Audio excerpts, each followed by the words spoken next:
Rosanna, how do you feel when your daughter says that Dan is faking his diagnosis? He has an official diagnosis from doctors. Is she being harsh on him? I think she's being a little bit harsh on him. I disagree. You disagree? You know, there's no test that says you do or do not have it. So there's no way to say, you know, these are your levels, these are not your levels, you do or do not.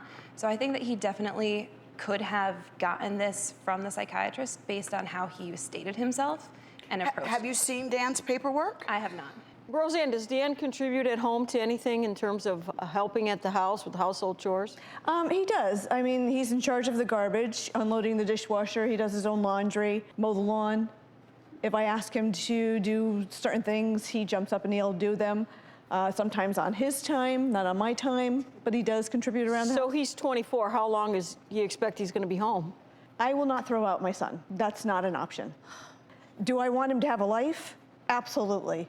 Yeah, I want to go back, Angela, to your comment about your brother faking his diagnosis. So I have a son that has autism, that's on the autism spectrum, and our whole family has had to make the adjustments of raising a special needs child.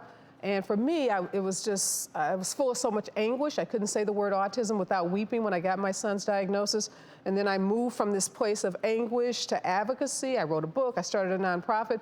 So when I hear you say your brother is faking, it's really personal for me. And I guess you're saying you believe that he, as you just said, looked up these symptoms and went into a psychologist or psychiatrist and got them to just validate something he found on the internet. Do you have any evidence of that?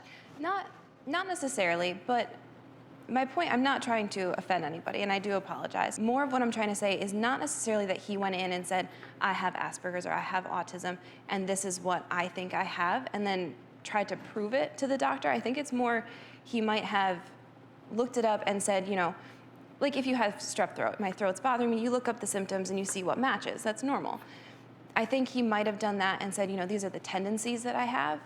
And now he's gone to a doctor and said, you know, I react this way when people touch me. This is how I, you know, function in my daily life. And then been able to say, you know, would this be a reason why I feel this way?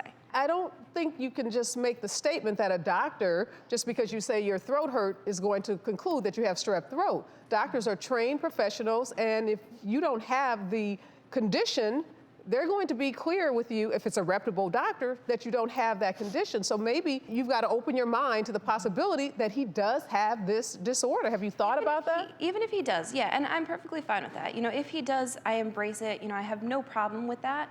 It's just the fact that he uses it as a crutch. So And understand that's what you're frustrating saying. to you? Extremely. There's also some other mental conditions that he may have been diagnosed with, right? So anxiety and possibly some OCD symptoms are also present. And you're right, none of these diagnoses, though, have to cripple somebody.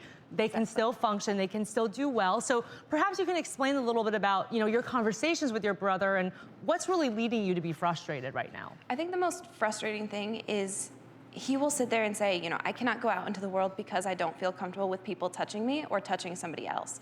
And the fact that that's what's going to stop you from pursuing a career or from going out into the world and experiencing these amazing things that are available to people. You know, there are programs. Was he like that as a child? No. That he didn't like? No. When did that start? College. Did something happen in college that might have set that off? We don't know. He made it through his freshman year in college without a problem. And when he came back that summer, he was like, don't touch me.